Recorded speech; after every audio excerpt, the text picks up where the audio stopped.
Swathi, good morning. Good morning Vinisha. Bihar voter പട്ടികയുമായി ബന്ധപ്പെട്ട വലിയ ക്രമക്കേടുകൾ കഴിഞ്ഞ ദിവസം രാഹുൽ ഗാന്ധി ചൂണ്ടിക്കാണിച്ചതടക്കമുള്ള നിരവധി ക്രമക്കേടുകളൊക്കെ ഉണ്ട്. ഇന്ത്യ സഖ്യത്തിൻ്റെ യോജിച്ചുള്ള പോരാട്ടത്തിനാണ് ഇനി ഏതായാലും രാജ്യം മൊത്തം അത്തരത്തിലുള്ള പ്രതിഷേധങ്ങൾ വരുന്നു. നിയമസഭാ തെരഞ്ഞെടുപ്പ് മുന്നിൽ കണ്ട ഈ ബീഹാറിലടക്കം രാജസ്ഥാനിലടക്കം മഹാരാഷ്ട്രയിലടക്കം അത്തരത്തിൽ വോട്ടർ പട്ടികയിൽ ക്രമക്കേട് കാണിക്കുന്നുണ്ട്. കഴിഞ്ഞ ദിവസമാണ് ഏകദേശം 339 പാർട്ടികളെ റദ്ദാക്കിക്കൊണ്ട് തെരഞ്ഞെടുപ്പ് കമ്മീഷൻ്റെ ഒരു നടപടിയൊക്കെ വരുന്നത്. അപ്പോൾ തെരഞ്ഞെടുപ്പ് കമ്മീഷനെതിരെ വലിയ രീതിയിലുള്ള വിമർശനങ്ങൾ ഉയരുന്നുണ്ട്. ഈ വോട്ടർ പട്ടികയുമായി ബന്ധപ്പെട്ട് നിയമസഭാ തെരഞ്ഞെടുപ്പ് മുന്നിൽ കണ്ട ഇനി ഏതായാലും പ്രതിപക്ഷ സഖ്യം യോജിച്ചുള്ള ഒരു പോരാട്ടത്തിന് കൂടി തയ്യാറെടുക്കുകയാണ്. ഏതായാലും കേന്ദ്ര സർക്കാരിൻ്റെ ഈ നീക്കങ്ങൾ അത് തള്ളിക്കളയേണ്ടതാണ്. കാരണം അത് ബാധിക്കുന്നത് കേവലം ഒരു സംസ്ഥാനത്തെ മാത്രമല്ല, ജനാധിപത്യ രീതിയിൽ തെരഞ്ഞെടുക്കപ്പെടുന്ന ഗവൺമെൻറ്റുള്ള സംസ്ഥാനത്ത്, ജനാധിപത്യ രീതിയിൽ ഭരിക്കപ്പെടുന്ന, ഭരണഘടനയെ അനുശാസിക്കുന്ന ഒരു രാജ്യത്ത് ഇത്തരം ക്രമക്കേടുകൾ അനുവദിക്കില്ല എന്നുള്ളത് തന്നെയാണ് പ്രതിപക്ഷത്തിൻ്റെ ഒരു തീരുമാനം.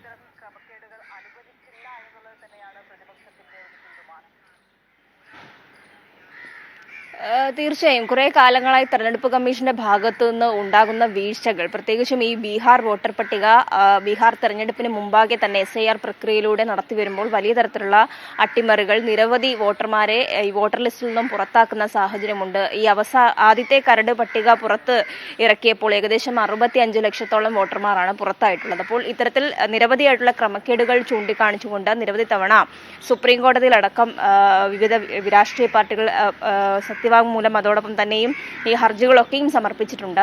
ഇതുമായി ബന്ധപ്പെട്ട് ഉടൻ തന്നെ, അതായത് നാളെയാണ് തെരഞ്ഞെടുപ്പ് കമ്മീഷൻ ആസ്ഥാനത്തേക്ക് ഇന്ത്യ സഖ്യത്തിന്റെ നേതൃത്വത്തിൽ വലിയൊരു പ്രതിഷേധ മാർച്ച് സംഘടിപ്പിക്കാൻ വേണ്ടി പോകുന്നത്.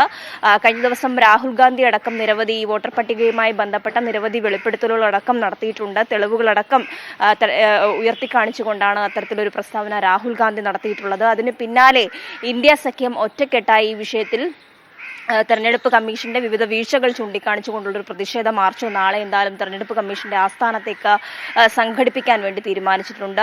ഈ ഈ പ്രതിപക്ഷത്തിന്റെ ഭാഗമായി നിൽക്കുന്ന, ഇന്ത്യ മുന്നണിയുടെ ഭാഗമായി നിൽക്കുന്ന എല്ലാ രാഷ്ട്രീയ കക്ഷികളും ഇതിൽ അണിനിരക്കും എന്നുള്ളത് തന്നെയാണ് ഏറ്റവും പ്രധാനമായി കാണേണ്ടത്. അതിനിടെ തന്നെ ഇപ്പോൾ ബീഹാർ വോട്ടർ പട്ടികയുമായി ബന്ധപ്പെട്ട നിരവധിയായിട്ടുള്ള അട്ടിമറികൾ അല്ലെങ്കിൽ ക്രമക്കേടുകൾ ചൂണ്ടിക്കാണിച്ച സാഹചര്യത്തിൽ ഇപ്പോൾ തെരഞ്ഞെടുപ്പ് കമ്മീഷൻ സുപ്രീം കോടതിയിൽ ഒരു സത്യവാങ്മൂലം കൂടി നൽകിയിട്ടുണ്ട്. ആ സത്യവാങ്മൂലത്തിൽ ചൂണ്ടിക്കാണിക്കുന്നത് ഒരു മുൻകൂറുള്ള നോട്ടീസ് ഇല്ലാതെ അല്ലെങ്കിൽ കൃത്യമായ വാദം കേൾക്കൽ നടപടിയും അറിയിപ്പും ഇല്ലാതെ ഒരു അർഹരായ വോട്ടർമാരെയും പുറത്താക്കില്ല എന്നുള്ള കാര്യമാണ് ഇപ്പോൾ തെരഞ്ഞെടുപ്പ് കമ്മീഷൻ ഈ സുപ്രീം കോടതിയിൽ സമർപ്പിച്ചിട്ടുള്ള സത്യവാങ്മൂലത്തിൽ ചൂണ്ടിക്കാണിച്ചിട്ടുള്ളത്. അതേസമയം തന്നെ ഇതുമായി ബന്ധപ്പെട്ട് നടന്നിട്ടുള്ള ക്രമക്കേടുകൾ ചൂണ്ടിക്കാണിച്ച് പല രാഷ്ട്രീയ പാർട്ടികളും ഒക്കെയും രംഗത്ത് വന്നിട്ടും ആ വിഷയത്തിലൊന്നും തന്നെ ഒരു മറുപടി സത്യവാങ്മൂലത്തിൽ നൽകിയിട്ടില്ല എന്നുള്ളത് കൂടിയാണ് വലിയ വിമർശനമായി ഉയരുന്നത്. ഈ സത്യവാങ്മൂലത്തിൽ ആകെ പറഞ്ഞിട്ടുള്ളത് അർഹരായ ഒരു വോട്ടർമാരെയും പുറത്താക്കപ്പെടില്ല എന്ന് മാത്രമാണ്. കൃത്യമായി വാദം കേൾക്കും, കൃത്യമായ ഉത്തരവ് ഇത് സംബന്ധിച്ച് പുറപ്പെടുവിക്കും എന്നും തെരഞ്ഞെടുപ്പ് കമ്മീഷൻ പറഞ്ഞിട്ടുണ്ട്. അതേസമയം തന്നെയാണ് 65 ലക്ഷത്തോളം വോട്ടർമാർ ഇപ്പോഴും വോട്ടർ പട്ടികയ്ക്ക് പുറത്താണ്. അതോടൊപ്പം തന്നെ സുപ്രീം കോടതിയുടെ നിരവധിയായിട്ടുള്ള നിർദ്ദേശങ്ങളൊക്കെയും പാലിക്കാതെയാണ് SIR പ്രക്രിയ പൂർത്തിയാക്കിയിട്ടുള്ളത്.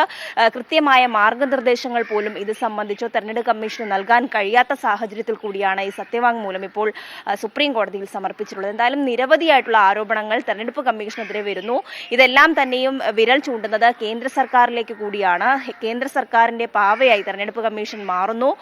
അതോടൊപ്പം BJPക്ക് ഏതു തരത്തിൽ നേട്ടമുണ്ടാക്കാൻ കഴിയും, ബീഹാറിലടക്കം ഈ നിയമസഭാ തെരഞ്ഞെടുപ്പ് വരാനിരിക്കെ BJPക്ക് നേട്ടമുണ്ടാക്കാൻ കഴിയുന്ന തരത്തിലേക്കുള്ള പ്രക്രിയകൾക്ക് അല്ലെങ്കിൽ SIR പ്രക്രിയയിലെ ക്രമക്കേടുകൾക്കൊക്കെയും തെരഞ്ഞെടുപ്പ് കമ്മീഷൻ കൂട്ടുനിൽക്കുന്നു എന്നുള്ളതാണ് വലിയ ആരോപണമായി ഉയർന്നത്. എന്തായാലും ഇതിനെതിരെ കടുത്ത പ്രതിഷേധം ഇന്ത്യ സഖ്യം ഉയർത്തുകയാണ്.